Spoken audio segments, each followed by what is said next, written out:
ഈ വീഡിയോയിൽ നിങ്ങളുമായിട്ട് ഷെയർ ചെയ്യാൻ പോകുന്നത് ഒരു കുഞ്ഞിൻ്റെ ആദ്യത്തെ മണിക്കൂർ അതെങ്ങനെയായിരിക്കണം, ആ മണിക്കൂറിൽ നമ്മൾ എന്തൊക്കെ കാര്യങ്ങൾ ശ്രദ്ധിക്കണം. ആദ്യമായിട്ട് കുഞ്ഞുണ്ടാകുന്ന അമ്മമാരാകുമ്പം അവർക്ക് മുന്നേ എക്സ്പീരിയൻസ് ഇല്ല. അപ്പോൾ ആദ്യമായിട്ടൊരു ആൻറ്റിനേറ്റൽ പീരീഡിൽ നിന്ന് പോസ്റ്റ്നേറ്റൽ പീരീഡിലേക്ക് വരികയാണ്. അപ്പോൾ അവർക്ക് ടെൻഷൻ ഉണ്ടായിരിക്കും. കുഞ്ഞ് എങ്ങനെയൊക്കെ ചെയ്യണം, എപ്പോൾ ഫീഡ് ചെയ്യണം, എങ്ങനെയാണ് ചെയ്യേണ്ടത്, എങ്ങനെ പിടിക്കണം, പൊസിഷൻ എങ്ങനെ ചെയ്യണം, ഇതൊക്കെ അവർക്കൊരു കൺഫ്യൂഷൻ ഉണ്ടായിരിക്കും. ഫസ്റ്റ് അവർ ഓഫ് ലൈഫ് നമ്മൾ പറയുന്നത് ഗോൾഡൻ അവർ എന്നാണ്. കാരണം ഈ ഗോൾഡൻ അവർ എന്ന് പറയുന്നതിന് ഒരു ഉദ്ദേശമുണ്ട്. ഈ ഫസ്റ്റ് അവറിൽ കുഞ്ഞുങ്ങൾ ഏറ്റവും ആക്റ്റീവായിരിക്കും, ഏറ്റവും അലേർട്ടായിരിക്കും. ഈ ടൈമിൽ നമ്മൾ കൂടുതലായിട്ട് ഫീഡ് ചെയ്യിക്കാൻ ശ്രമിക്കുകയാണെങ്കിൽ ഫീഡിങ് ഇഷ്യൂസ് ഒരു പരിധിവരെ ഒഴിവാക്കാനായിട്ട് സാധിക്കും.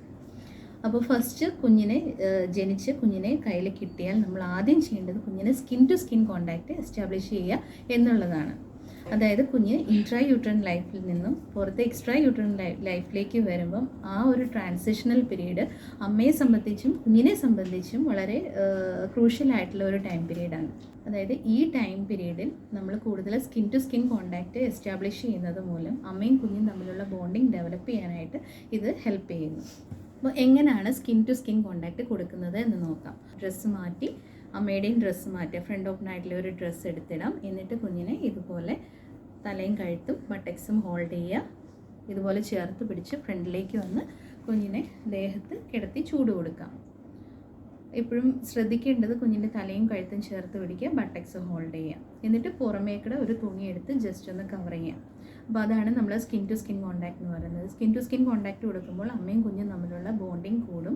അതുപോലെ തന്നെ കുഞ്ഞ് ബ്രസ്റ്റ് മിൽക്കിൻ്റെ സ്മെല്ല് അവർക്ക് വേഗത്തിൽ സെൻസ് ചെയ്യാൻ പറ്റും. അവർ ബ്രസ്റ്റിന് നേരെ തപ്പി വരും. തപ്പി വരുന്ന ആ ഒരു ടൈമിൽ കുഞ്ഞിനെ ജസ്റ്റ് ചിരിച്ച് വെച്ചിട്ട് കുഞ്ഞിനെ ഫീഡ് ചെയ്യിപ്പിക്കാനായിട്ട് ശ്രമിക്കുക.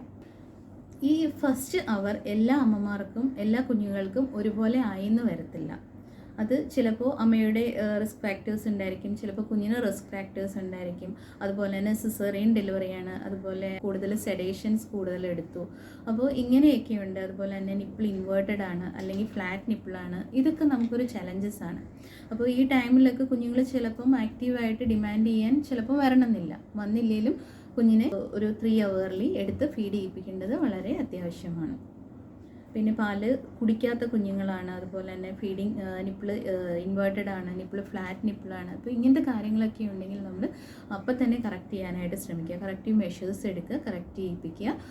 ബാക്കിയുള്ള പാല് നിങ്ങൾക്ക് പിഴിഞ്ഞും കൊടുക്കാവുന്നതാണ്. കാരണം ഇൻവേർട്ടഡ് നിപ്പിൾ ഫ്ലാറ്റ് ഒക്കെ ആകുമ്പം ഉടനെ തന്നെ ഫീഡിങ് ചിലപ്പം അത്രയും കറക്റ്റ് ആയി എന്ന് വരത്തില്ല. അപ്പോൾ അങ്ങനെയുള്ള ടൈമിൽ എക്സ്പ്രസ് ചെയ്തിട്ടാണെങ്കിലും കുഞ്ഞിനെ ഫീഡ് ചെയ്യിപ്പിക്കാനായിട്ട് ശ്രമിക്കണം. ഒരു കാരണവശാലും ബോട്ടിലോ അതുപോലെ തന്നെ പാസിഫയേഴ്സോ കുഞ്ഞ് ജനിക്കുന്ന സമയം തൊട്ട് കുഞ്ഞിന് ഒരിക്കലും